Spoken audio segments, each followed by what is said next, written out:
Hi folks, welcome to the next video.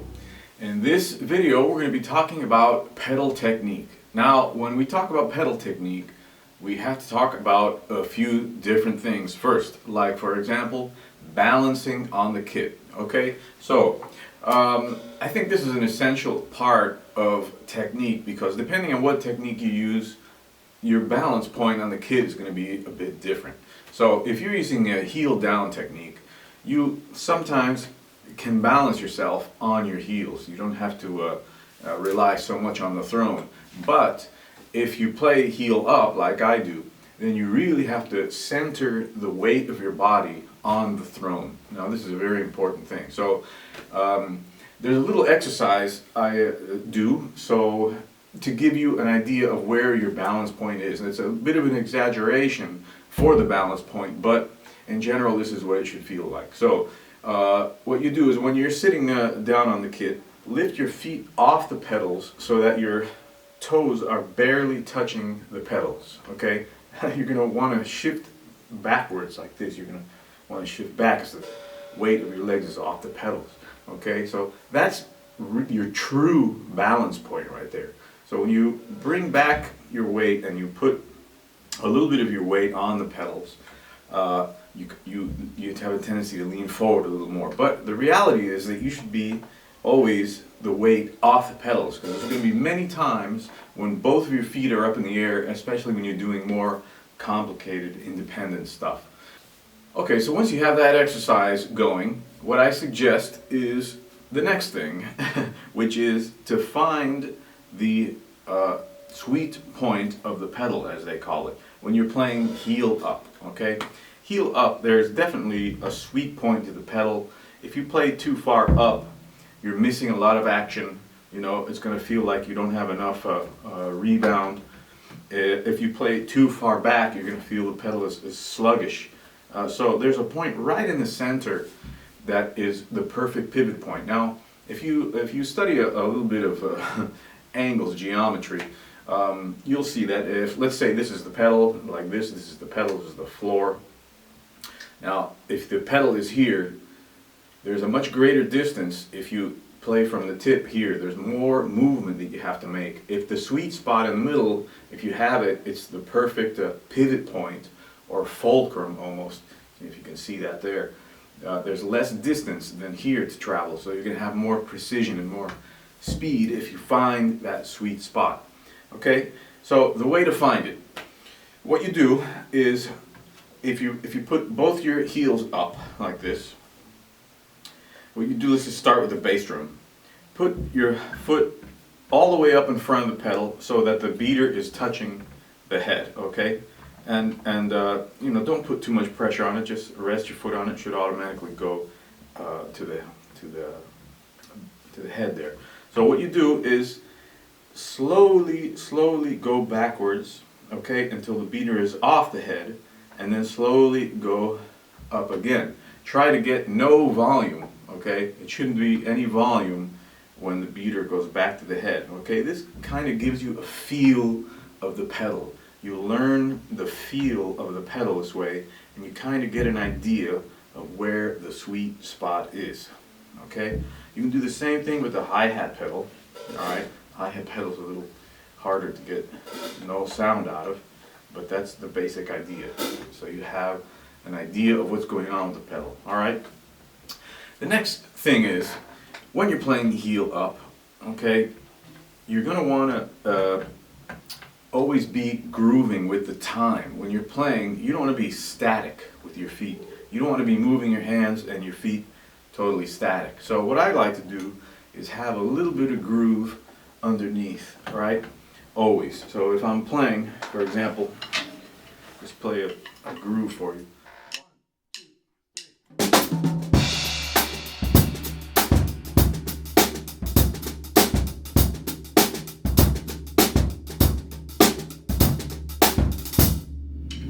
Okay, so if you'll notice, this leg is always dancing. This one is in tune with the rhythm of what's going on in the bass drum pattern. Okay, that's what I mean by not static. Static, your body also should be, you know, kind of grooving. It's not good to have a static body either. So all this affects weight distribution on the throne, and it affects your pedal technique. So it's really important to get this in order before you continue on to do many exercises. So this thing with the sliding motion on the pedals, it's a great technique, exercise to learn the weight distribution on the throne, okay, on both things. Now, how do you avoid having static limbs?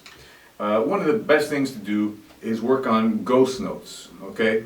So, let's do a ghost note on the bass drum. For example, if you pivot from the ankle, all right, pivoting from the ankle, the toes staying on the pedal, what you do is you just do this pivot motion and you do one note and one ghost note. So, note, ghost note, note, ghost note. On the hi-hat, it's the same thing. Note, ghost note.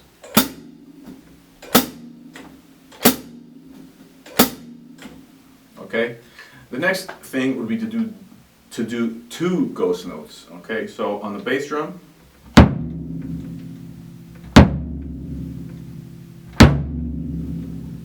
and on the hi-hat.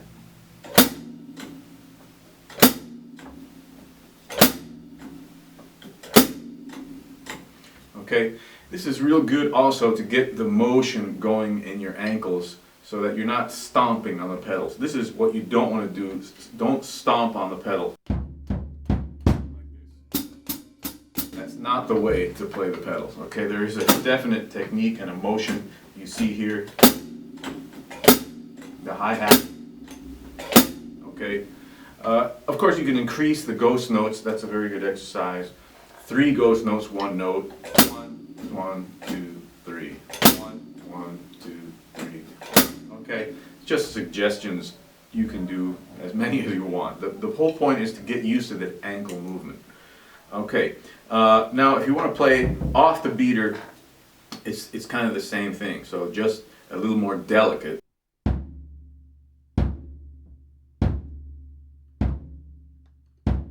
It's just an exercise to really get your ankle loose, okay? That's the main purpose of the exercise. Okay, the next thing, now I use slide technique. That's my bag with the with the bass drum pedal. Slide technique is pretty much all I use. I sometimes use a heel down if I'm playing maybe super soft stuff, slow stuff, maybe heel down, but for the most part heel up. So, to get heel up going, what you do is use this slide thing, okay? Go a little faster and you'll kind of notice where that sweet spot is again. It'll almost feel sometimes like a hump in the pedal. That's kind of strange. If you just slide up and down the pedal like that, you're going to notice that there's a rebound there. So what you want to do is control that.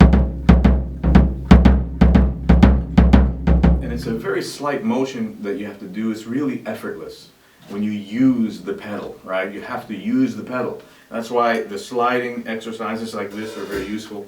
If you're doing heel up and you're going like this, pushing with your toe, that's not really heel up. That's not really sliding technique, okay? So, yeah, that's the sliding technique. Now for heel down, it's just real simple. I'm sure you all know it. Just a real simple movement like that. I really only play that if I'm playing slow stuff like bossa nova maybe.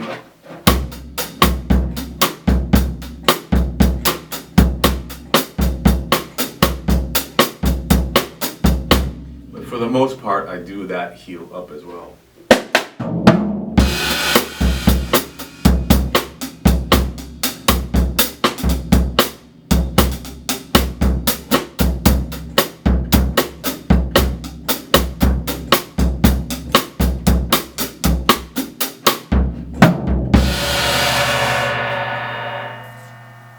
Alright, so that's my main advice for pedal technique.